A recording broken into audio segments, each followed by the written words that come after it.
my dad was a mechanic before he died, and since my childhood has been with him, working with him.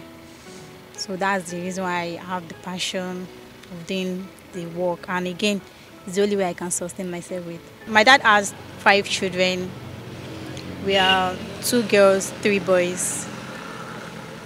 But as it is, everything, my mom was not actually with us from, she left almost like 6 years or more than that. Now I can't really remember. And since then, my daddy has been sick and everything. My dad was thinking, and again, he's asthmatic, and he has this. Yeah.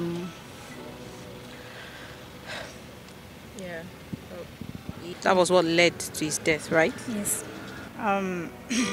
It's a very, very, very, very hard thing when I first think of walking along with on the roadside and everything by myself alone without my dad or without anybody assisting. But I just like pray to God and everything. I just try to be myself. And again, I made a promise to my dad that I will never stop his work. And again, I'll build a company in his name. If your mom comes for you today, will you go with her? First of all, I've learned to forgive her, and which I've did. Like, I've really forgive her for what she has done. If she like come today, like my daughter, I'm back, I will accept her. Like, everybody's bound to make mistake.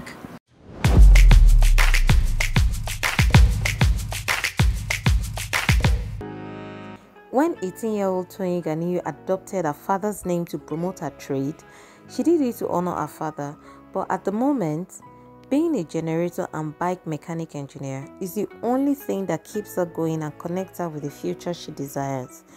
The young lady watched her late father, a mechanic, work on cars and picked up the skills in the process. 3 years after his demise, she's using that trade to fend for her siblings and also steer herself in the right direction. On speaking to legit.ng correspondents, the young lady, who is a secondary school student, revealed that she lives in an orphanage after her mother left her father. She has high hopes of going to the university, even though she doesn't have enough to push her through. Watch this interview to find out what the smart little girl has to say. I saw engineer Ganiyu Toyin behind your... So how did that come to be? Ganiyu is my dad's name, while Toyin is my name. Actually, my dad was a mechanic before he died, and since my childhood has been with him, working with him. So that's the reason why I have the passion of doing the work. And again, it's the only way I can sustain myself with. Tell us more about that. What's up with your family? Like, why do you need to sustain yourself? Don't you have someone looking after you? Okay. I'm the second born of my dad. My dad has 5 children. We are 2 girls, 3 boys. But as it is, everything, my mom was not actually with us from the start. She left almost like 6 years or more than that. Now I can't really remember. And since then, my daddy has been sick and everything. So, but we are in Abuja before we travel down to Ilorin, like 12 years ago. So after that, my dad has been sick and everything. And due to the family issue, my mom left. And again, my dad was thinking, and again, he's asthmatic, and he has this... Yeah.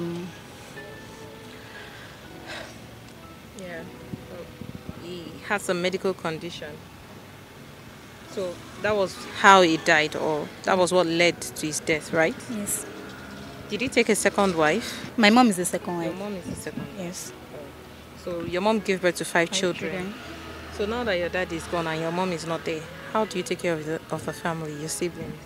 My mom is no more, but I myself, I'm just on my own. Your mom is no more? Like, she's not with me. Okay. She has been... Okay. But me, myself, I'm left to myself. My brothers are with her. They just left to... they just start living with her just a year ago, just like that. Because actually we were living with our grandma before, but things actually turn out to be frustration, maltreatment, based on the kind of relationship between my mom and my grandma and everything. So my brothers had to run away, and again, my step brother, she usually maltreats my brothers and I. So based on the kind of endurance and everything, they were unable to endure more, so they ran to my mom's place. And due to everything, I was just keeping up. Let me just endure and everything. So as things turned out to be, my brother was like requesting for things that I cannot even offer to myself, the place of him.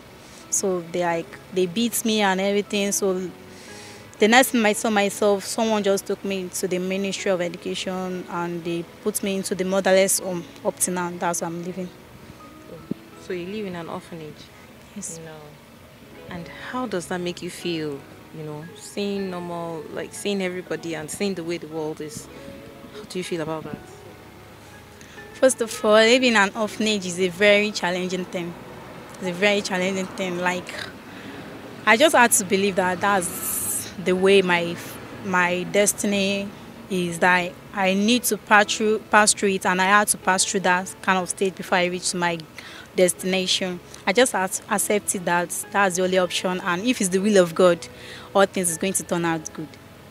Don't you worry about your siblings, the younger ones? Like, how are they coping? Are they also in orphanages or it's just you? I'm the only one in the orphanage. My brothers live with my mom and her husband. Though we do see each other every day. Well, if there's no school every day, but when there's school weekends, They come here, they visit you at the orphanage? no, they visit me at my workshop. They visit you at your workshop. So what about school? I'm in SS2, a tech student of Chapel Secondary School.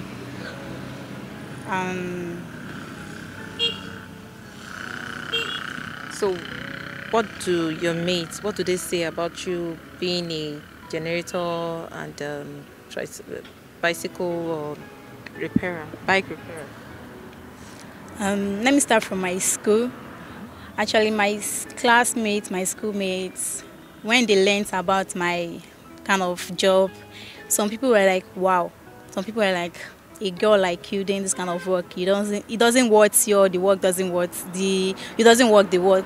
They would like say a lot of things, and some people were like, wow, you're good, you're that. So people who told their dad, their parents about me and everything. Some of their parents will like come to school, ask of me, like associate with me, friendly and everything. Some of them, like, I never see them before, I've never heard of them before, but the way they talk with me as if we've seen each other, they actually make me feel like I'm doing the right thing. And going forward, will you be interested in studying something related to this in the future?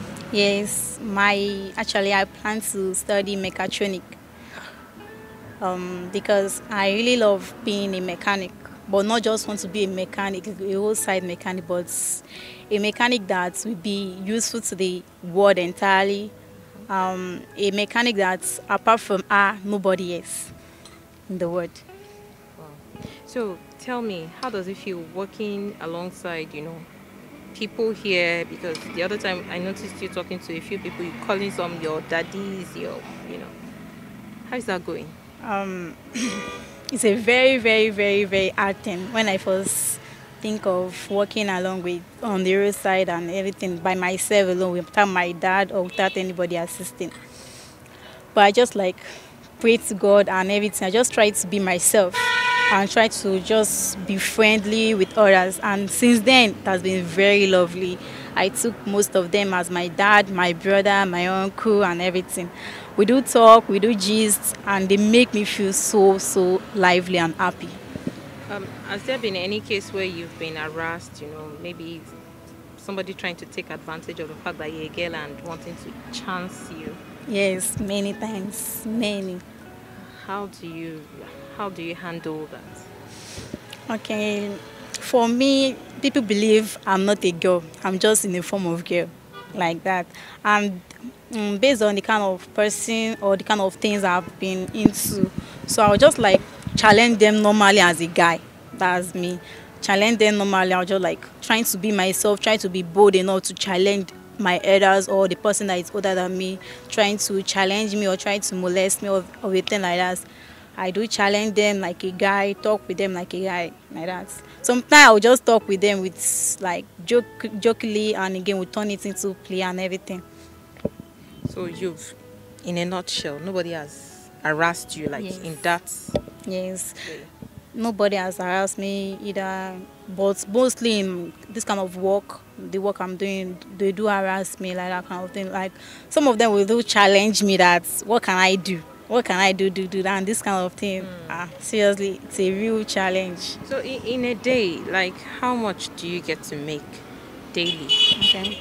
Like you can just give us a range. Okay, like in a day at least 5,000 for sometimes 6,000. 5,000, 400, sometimes 6,000. 6,000. Wow, on a daily basis. So do you take this money back to the orphanage, or how exactly does it play out? It's actually the money goes this way. I'll send part of it to my brothers, part of it to myself, and part of it, little of it inside my accounts. Like mostly send 2,500 to my brother. Like I can only owe like maybe like 1,500 based on the kind of going and coming in. So I have some little change on me, and the rest put it to my savings, and then weekends or Friday just take it to my account or do some POS transfer to my account. Okay. So how does it work at the orphanage? You said you live at the orphanage. What time do you come to your workshop? What time do you go to school? Is it flexible? What time are you allowed to get back to the orphanage? I'm allowed to leave the orphanage at least 8 o'clock. But when I'm going to school, I do leave before, at least latest 7 o'clock or to 7, so that I'll get to school before 7:30. And after school, sometimes I do come to work, but if I feel so tired, I'll just go home directly. So it's back to the orphanage. Yes, back to the orphanage. And at least the only time I can spend outside is 7 or 8 to 5:55. But before 6, I must be in the orphanage. Except if I have some little things that hold me back, and I'll call like, "Ma, sir, I'll be late." And if you call, what happens? Like days that okay, if you do not even call, what happens? They will call me. They will be very, very afraid that where is this girl? Like they will be very, very afraid. Is there a way they monitor you? Because you know sometimes it's possible for one to say I'll be here, and then you end up being at the other side. So do they monitor you in any way, or they just when you say you're going to school, you're going to school? Yeah, they do monitor us, but actually it's based on the kind of things they know you of. Like they only know you of going to school and coming back home back. For me, they only know me by going to school, going to work and coming back home. So they believe that they can only see me either in school doing school day, and or either in work doing normal day. Or maybe if they not meet me in work, they know that I'm always going out for something work or something, anything pertaining to my work. So in that kind of thing, they really know me of it, like either work, school, or home.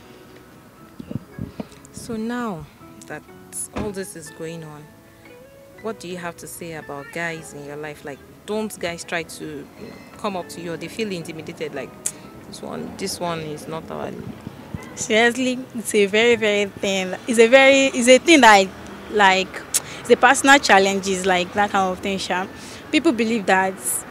Yes, do people believe that I'm a girl, but most of them like she's a boy, she's a girl. They do confuse because normally my dress style and everything like that look like a boy, except those who look close to me and everything. Do boys do approach me, girl, I want to be your girl, I want to be your girl, your boyfriend, I want to be your friend, I want to be your this. Still I will like, sorry, I'm not interested, that this is not the time for everything and everything. They will do like, no, I want to be your, okay, normal friend. I'm like, I'm not interested.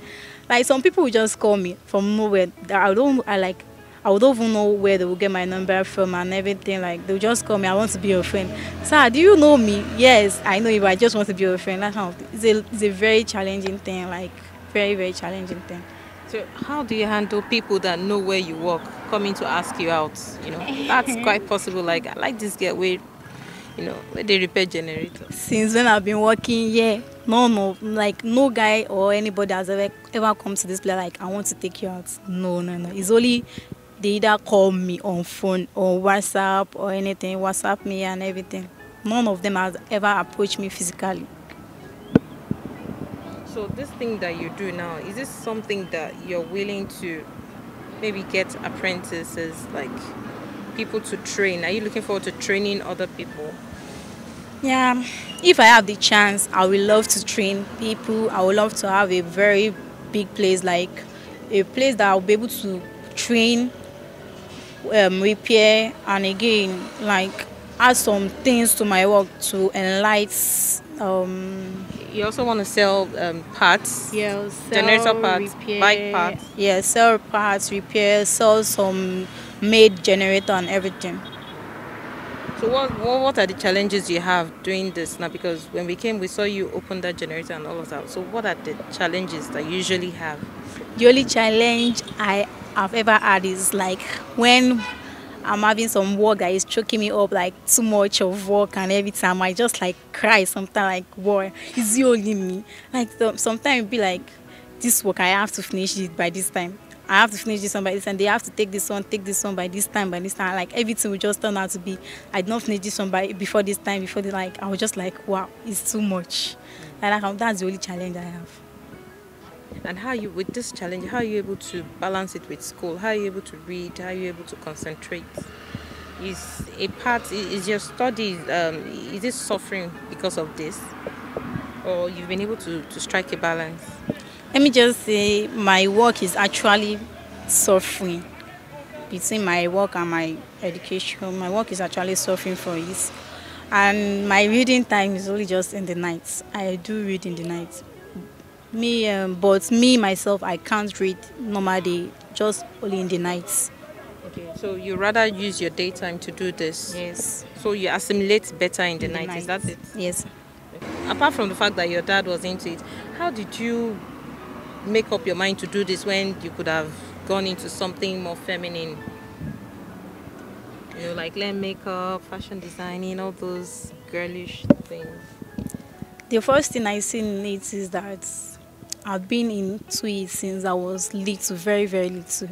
And again, I made a promise to my dad that I will never stop his work. And again, I'll build a company in his name. And again, just like I have it as a dream goal, like I really want to be a mechanical engineer, not just a mechanical, a real and the best in the world and the youngest in the world. So what have you to say to ladies out there that are using their bodies and doing all stuff to get money?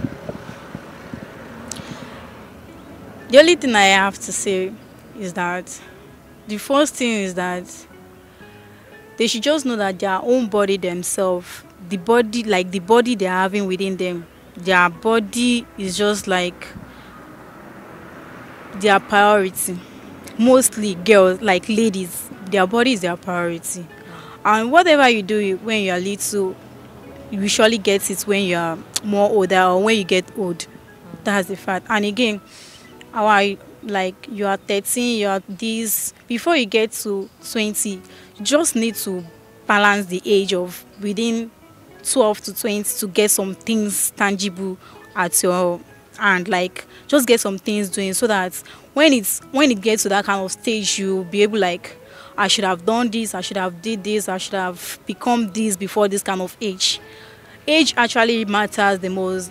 For me, I do calculate before I get to this kind of age, I really need to achieve this. I really need to be at this kind of level. I really need to do this before this kind of age. That is how I put up to my own schedule of a thing. But most ladies, they are like, this work is for me, this work is for guys, this work is not meant for ladies and everything. Makeup, teas and everything. There's some guys that can play it, that can do a lot of things that girls is doing. The only way for us to show that we are more than what they think is to do things that guys has never imagined. Like girls can never do this, girls can never do that. We just like try to prove ourselves that we are more than what they think. Like we are more than, and we are more precious. Like we girls are more flexible to things, and we are very, very flexible to the extent that even though things happen bad, guys can still make up easily to it, but we girls, it can take a lot of time for us to just catch up with it, or mostly like you made some little mistakes and everything like that. It might still take a lot of time for girls like us to just like catch up with that time, like catch up with that mistake, or make up. And again, some of us might just quit like, this thing has already is a mistake and it's a mistake for life, let me just quit that part. So most of the girls always do that kind of thing, but what they don't know that is like they have the ability, they have the power, they have the strength they need. It's just for them to just put it out and just open up, I can do this, and everything is just going to be very easy. Okay. All right. So now let me ask you this. You live in an orphanage, right? Yes. If your mom comes for you today, will you go with her? It's a very, very, very big question. Okay, first of all, I've learned to forgive her, and which I've did. Like I've really forgive her for what she has done, not because she's just nobody, but because of the fact that she's my mom, and there's no how I cannot use any other person to like, this is my mom, she's my mom. The fact that's the real fact that no matter what she did, no matter what she might have done to me to hurt me, this fact is still, the word is still intact that she's my mom, and I cannot do anything without her. Even though like no matter I want to get married in the future, no matter my husband or my husband to be we ask of her, and there will not be lie of a thing that I don't have a mom, she's dead. It's a very great sin to me, like in the sight of God and everything. And normally my Bible tells me that no matter how much people offend you, like Bible said that we should forgive, because normally it's meant that the God has already taught us to forgive, and because him to forgive us. Now me, I don't want to forgive my mom and I sin against God, it's still the same, we are both sinners. So God will like, so you don't want to forgive your mom, you expect me to forgive you. Him to like, he has the power not to forgive me, and he has the power to destroy me. So what am I not to forgive my mom? So if she comes back today, I will take her, because she's my mom. Like without her, I can never be in this world. Like I will really, really accept her, because though I do feel like her absence sometimes, like normal day school open, they mostly open day in the school. Parents will come check their check their children performance and everything. I do feel left out very, very, like sometimes I will do cry and everything. Sometimes I will like just look away and everything. But that feeling is always there. That feeling is there. Our absence is always there. Like if she like come today, like my daughter, I'm back, I will accept her. Like everybody is bound to make mistake. So what's the plan for the future now? What's the plan for higher institution? How will that play out? Will the orphanage be responsible for sending you to school, or what's the way forward? I'm just on God. Nothing more, nothing less, just on God. After my secondary school, planning to go to university directly to study mechatronics and become the best and graduate with the best. But both the payment and everything, I'm still on God. Nothing, I have no kind of fault in except my work, depending on my work and God. So there's no plan for that yet, financially? Yes, but there's plan with God. You talked about savings, like how much have you been able to put together, and is this money targeted at your education, funding your education? Actually, the money is targeted to funding my education, but actually saving it for something else. Do you want to share? No. That's fine. But you're also planning to save, or part of it, you want part of for my education. Is it enough? Can you even pay your first year? Can you pay through your first year in university? Not really, but I'm still saving. And you're optimistic that something positive will happen? Yes, because I believe God.